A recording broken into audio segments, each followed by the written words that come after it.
क्या तुम्हें पता है कि एक सिंपल सी मैथमेटिकल सीक्वेंस तुम्हारी ट्रेडिंग को नेक्स्ट लेवल पर ले जा सकता है? हाँ दोस्तों, अगर तुम मार्केट में एक सही एंट्री एंड एग्जिट पॉइंट ढूंढ रहे हो तो फिबोनाची रिट्रेसमेंट तुम्हारे लिए एक बहुत ही पावरफुल टूल हो सकता है। आज हम बात करेंगे फिबोनाची रिट्रेसमेंट के बारे में, कैसे हम इसको यूज़ करते हैं और रियल चार्ट में इसका मैजिक कैसे काम करता है, वो सब कुछ हम देखेंगे।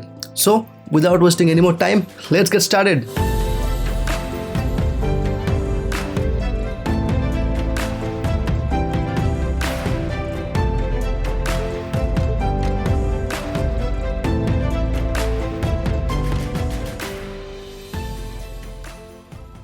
फिबोनाची रिट्रेसमेंट को समझने से पहले हम थोड़ा बेसिक मैथ्स रिकैप कर लेते हैं। डोंट वरी, थोड़ा सा ही मैथ होगा। देखो, I hope you know what is a binary number. Yes, 0 and 1। Now in 0 and 1 को यूज़ करके क्या हम कोई सीरीज़ बना सकते हैं? देखो, सबसे पहले हम क्या करेंगे, इस सीरीज़ का नेक्स्ट नंबर आइडेंटिफाई करेंगे। तो उसके लिए हम क्या करेंगे, बेसिकली हम ये जो लास्ट दो नंबर है इन दोनों को ऐड कर देंगे। तो 0 और 1 को ऐड करेंगे तो बनेगा 0। Now for the next number हम इन लास्ट दोनों नंबर को ऐड करेंगे तो बनेगा 2। देन उसके बाद 1 और 2 को प्लस करेंगे तो बनेगा 3। एंड इस तरह से अगर हम करते जाएंगे तो इस तरह का हमारा एक सीक्वेंस बनेगा।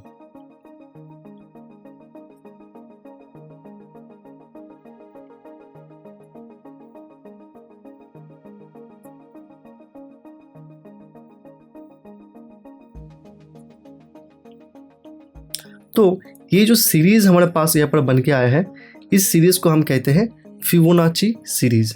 अब इस सीरीज़ मैंने नहीं बनाया, इस सीरीज़ को बनाया है लियोनार्डो फिबोनाची ने। बट इस सीरीज़ का सिग्निफिकेंस क्या है? देखो, इस सीरीज़ से हम एक गोल्डन रेशियो को डिराइव करते हैं। तो ये जो गोल्डन रेशियो इतना इंपॉर्टेंट है, ये तुम्हें नेचर में हर एक जगह मिलेगा, like flowers, pineapples, nautical shells, human body and even galaxies में भी तुम्हें एक गोल्डन रेशियो देखने को मिलता है। तो ये जो रेशियो इतना इंपॉर्टेंट है, क्या ये स्टॉक मार्केट में भी कोई सिग्निफिकेंस रखता है? The answer is yes. इस फिबोनाची सीक्वेंस को यूज़ करके एक टेक्निकल टूल बनाया गया है जिसका नाम है फिबोनाची रिट्रेसमेंट।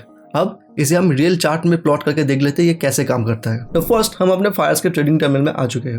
अब यहाँ पर लेफ्ट साइड पे तुम्हारा एक ऑप्शन आ रहा होगा फिब रिट्रेसमेंट नाम का। अब इसको क्लिक करके अगर हम इस तरह से ड्रॉ करेंगे तो ये हो जाएगा हमारा फिबोनाची रिट्रेसमेंट। अब अगर तुम पहली बार इसको यूज़ कर रहे हो तो तुम्हारा जो फिबोनाची रिट्रेसमेंट है ये कुछ इस तरह का ना भी दिख सकता है। तुम्हारा फिबोनाची रिट्रेसमेंट कुछ इस तरह का दिखेगा। तो ये वाला सेटिंग्स हम यूज़ नहीं करेंगे, हम इसको थोड़ा सा ट्विक करेंगे। इसके ऊपर फिर से क्लिक करोगे तो तुम्हारा सेटिंग्स का ऑप्शन फिर से खुल जाएगा।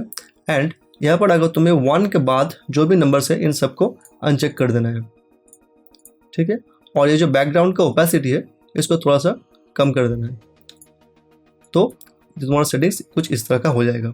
अब यहाँ पर तुम देख सकते हो तुम्हारे पास बहुत सारे नंबर्स है, लाइक 0, 0.236, 0.382, 0.5, 0.618। तो ये जो नंबर्स है ये नंबर कहाँ से आए? ये कोई रैंडम नंबर नहीं है, ये नंबर्स हम लोग गोल्डन रेशियो से ही डिराइव किए हैं। तो देख लेते हैं कैसे। देखो, फर्स्ट ऑफ ऑल हम क्या करेंगे, ये जो नंबर है इस नंबर को इस नंबर से डिवाइड करेंगे। तो 89 डिवाइडेड बाई 144। अब एक बार हम लोग कैलकुलेटर ओपन कर लेते हैं। तो 89 डिवाइडेड बाई 144 अगर हम करेंगे तो हमारे पास नंबर आया 0.618। ओके, अब एक और चीज़ करते हैं हम लोग। इस वाले नंबर को 55 को 89 से हम लोग डिवाइड करते हैं, वो भी सेम आया 0.618।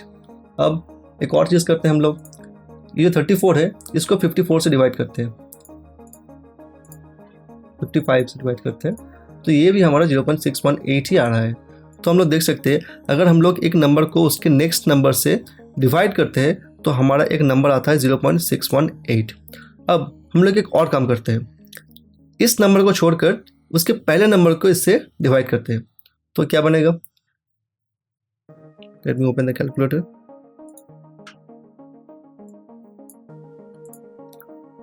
55 डिवाइडेड बाई 144, 0.382।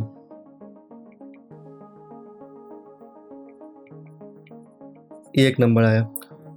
और एक बार देख लेते हैं नेक्स्ट कैलकुलेशन को। अब हम क्या करेंगे, 34 को 89 से डिवाइड करेंगे,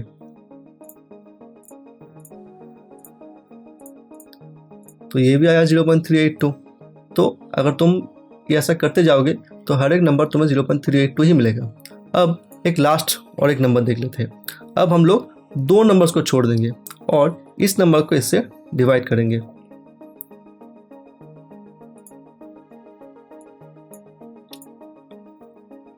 (34 डिवाइड बाई 144), ये कौन सा नंबर आया? 0.236। तो इस तरह से अगर तुम करते जाओगे, इसको अगर इससे डिवाइड करोगे, इसको अगर इससे डिवाइड करोगे, तो तुम्हारा हर एक बार 0.236 से आएगा। तो यहाँ पर तुम तीन नंबर देख सकते हो, 0.618, 0.382, 0.236। अब क्या ये नंबर्स हमारे फिबोनाची रिट्रेसमेंट का नंबर्स ही है? That is 0, 0.236, 0.382 and 0.618। तो तुम देख सकते हो कि इस गोल्डन रेशियो का यूज़ करके हमारा फिबोनाची रिट्रेसमेंट बना है। अब इसे हम कैसे प्लॉट करते हैं और कहाँ पर प्लॉट करते हैं वो देख लेते हैं। देखो, फिबोनाची रिट्रेसमेंट को तुमने सिलेक्ट किया, फिर तुम्हें एक ट्रेंड को आइडेंटिफाई करना है। तो ये हो गया हमारे पास एक अप ट्रेंड, ठीक है। तो हमें क्या करना है, इस अप ट्रेंड की लो से लेकर अप ट्रेंड को हाई तक जाना है एंड देन इसको एक्सटेंड करके दोबारा एक बार क्लिक कर देना है। तो ये हो गया हमारा परफेक्ट फिबोनाची रिट्रेसमेंट। अब कुछ लोग क्या करते हैं, कुछ लोग इसके लो पर ना करके इसके बॉडी पर फिबोनाची रिट्रेसमेंट बनाते हैं, बट ये गलत तरीका है। हमें हमेशा इसके लो पर ही करना है, इसके लो पर एंड इसके हाई पर, ठीक है। तो ये हो गया हमारा फिबोनाची रिट्रेसमेंट। नाउ इसका यूज़ क्या है? देखो, इसका यूज़ इसके नाम में ही छुपा है।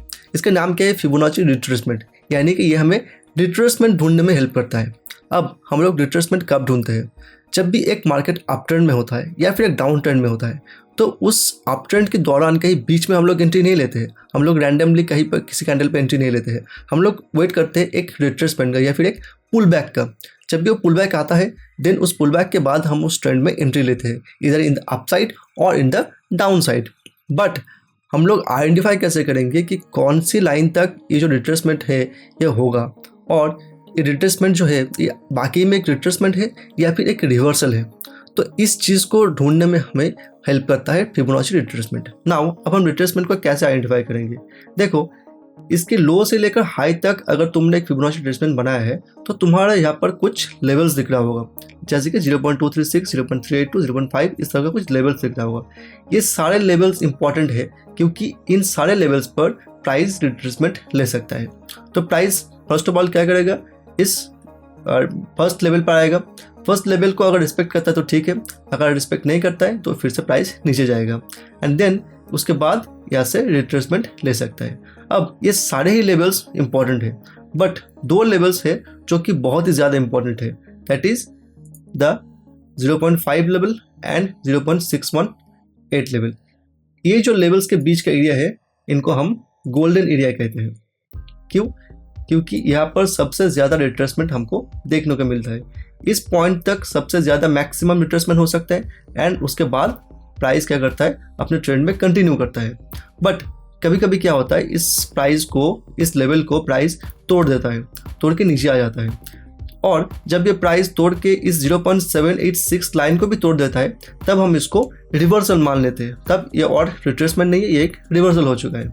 नाउ अगेन ये भी पॉसिबल है कि कभी कभी बार 0.678 लाइन को क्रॉस करने के बाद भी प्राइस फिर से ऊपर जा सकता है। तो these are some rare cases. Now price maximum time इन लेवल को रेस्पेक्ट करता है, तो इसको हम इस एग्जाम्पल से भी देख सकते हैं। देखो, सबसे पहले प्राइस ऊपर गया, देन यहाँ पर आकर 0.236 पर थोड़ा सा रेस्ट लेकर फिर नीचे गया। नीचे आकर नेक्स्ट डे पर 0.786 लेवल के आसपास इसने ओपन किया एंड देन ऊपर गया। ऊपर जाने के बाद यहाँ पर फिर से 0.236 लेवल पर रेजिस्टेंस लिया, फिर नीचे आया, फिर 0.382 पर सपोर्ट लिया, फिर ऊपर गया और इस लेवल पर रेजिस्टेंस लिया एंड देन लास्टली नीचे आकर 0.618 लेवल पर इसने सपोर्ट लेकर फिर से ट्रेंड को कंटिन्यू किया। ठीक है, अब हम एंट्री कहाँ पर ले सकते हैं? हम लोग एंट्री ले सकते हैं जब भी प्राइस 0.618 लेवल को टच करके ऊपर जाएगा और 0.5 लेवल को तोड़ेगा तो यहाँ पर हम लोग एक अप ट्रेंड में एंट्री ले सकते हैं। जैसे कि यहाँ पर प्राइस ने 0.618 लेवल को टच किया, देन उसके बाद 0.5 लाइन को तोड़ा एंड देन ऊपर चला गया। तो हम लोग यहाँ पर अगर एंट्री लेते तो उसके बाद हमें इतना प्रॉफिट मिल सकता था। बट अगेन सिर्फ एक फिबोनाची रिट्रेसमेंट के ऊपर हम लोग ट्रेड नहीं लेते, ये चीज़ हम लोग को एक कंफर्मेशन नहीं देता है। तो इसके लिए हम अदर टूल्स या फिर कुछ इंडिकेटर्स या फिर प्राइस एक्शन को यूज़ कर सकते हैं। तो ये था हमारा रिट्रेसमेंट का सिनेरियो। ना कभी कभी मार्केट क्या करता है, मार्केट एक सर्टेन लेवल पर आकर रेजिस्टेंस लेता है, फिर नीचे जाता है, फिर उस लेवल पर आकर रेजिस्टेंस लेता है, फिर नीचे जाता है, और फिर अगर उस लेवल पर आकर रेजिस्टेंस लिया और नीचे गया तो हम इस टाइम पर मान सकते हैं कि यहाँ पर इस अप ट्रेंड में उतना स्ट्रेंथ नहीं है, तो हम इसको एक डाउन साइड यानी कि एक रिवर्सल कंसिडर करेंगे और यहाँ से एक ट्रेड को इनिशिएट कर सकते हैं रिवर्सल में, मतलब डाउन ट्रेंड में। तो हम लोग इतना तक प्रॉफिट एक्सपेक्ट कर सकते हैं। तो इस तरीके से हम दोनों ही केस में एंट्री ले सकते हैं, हम रिट्रेसमेंट में भी एंट्री ले सकते हैं एंड उसका रिवर्सल में भी एंट्री ले सकते हैं। नाउ कुछ और एग्जांपल्स देख लेते हैं कि इसने कैसे परफॉर्म किया लास्ट मार्केट में। देखो यहाँ पर हम लोग को एक अप ट्रेंड मिलता है, तो हम लोग यहाँ पर से एक फिब रिट्रेसमेंट को ड्रॉ करेंगे। तो ये है लो स्विंग का लो से लेकर हम लोग स्विंग की हाई तक जाएंगे एंड देन इसको राइट में लेकर आकर यहाँ पर क्लिक कर देंगे। तो क्लिक करने के बाद ये हो गया हमारा फिबोनाची रिट्रेसमेंट। अब तुम देख सकते हो कि मार्केट ने कैसे इस दोनों लाइंस को, दोनों लेवल्स को कितनी अच्छी तरह से रिस्पेक्ट किया एंड इसी रेंज में मार्केट घूमता रहा। ठीक है, एक और एग्जांपल देख लेते हैं। यहाँ पर